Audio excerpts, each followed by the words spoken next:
যদি পাপ হয়ে যায় হতাশ হবেন না, পাপ হয়ে গেছে হতাশ হবেন না। ওযু করবেন, জায়নামাজে দাঁড়াবেন, 2 রাকাত নামাজ পড়বেন, ওই পাপের কথা আল্লাহকে বলে ক্ষমা চাইবেন। ইনশাআল্লাহ আল্লাহ পাক আপনার গুনাহকে নেকি দিয়ে পরিবর্তন করে দিবেন ইনশাআল্লাহ। যতবার পাপ হবে ততবার নামাজে দাঁড়াবেন, ততবার ওযু করবেন, ততবার 2 রাকাত নামাজ পড়বেন এবং আল্লাহর কাছে ক্ষমা চাইবেন। ইনশাআল্লাহ আল্লাহ মাফ করে দিবেন। শয়তান আপনাকে হতাশ করতে চাইবে, ফ্রাস্ট্রেট করতে চাইবে। আরে তুমি অন্যায় করেছো, এত বড় বড় পাপ করেছো, তুমি পর্নোগ্রাফি দেখো, তুমি মেয়ের সাথে জেনা করেছো, তুমি মদ খাও, তুমি এই করো, তুমি কিভাবে আল্লাহর সামনে দাঁড়াবে, কোন মুখ নিয়ে দাঁড়াবে? এগুলো শয়তানের ওয়াসওয়াসা। কার ওয়াসওয়াসা?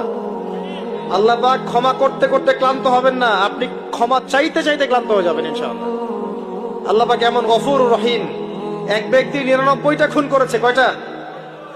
99টা খুন করে এক আলেমের কাছে গিয়ে বলেছে যে আমার কি তওবা হবে? সে বলেছে না, তওবা হবে না। সে বলেছে কি তওবা হবে না। সে আলেম ছিল না, সে আবেদ ছিল। আবেদ মানে ইবাদত করতে বেশি বেশি, খুব বেশি জ্ঞান ছিল না। আমাদের মতো আমরা কিন্তু ইবাদত বেশি করি, জ্ঞান খুব কম। তো সে ছিল আবেদ, সে বলেছে না তওবা হবে না।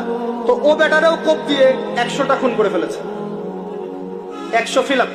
এবার সে চিন্তা করছে যে আমি কি করব। আরেকজন আলেমের কাছে গিয়ে বলছে আমি 100টা খুন করেছি, তওবা হবে?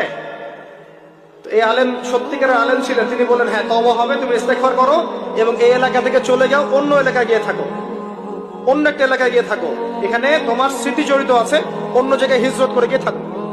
তো সে ব্যক্তি চলে গেল, যাওয়ার পথে তার মৃত্যু হয়ে গেছে। আর আল্লাহ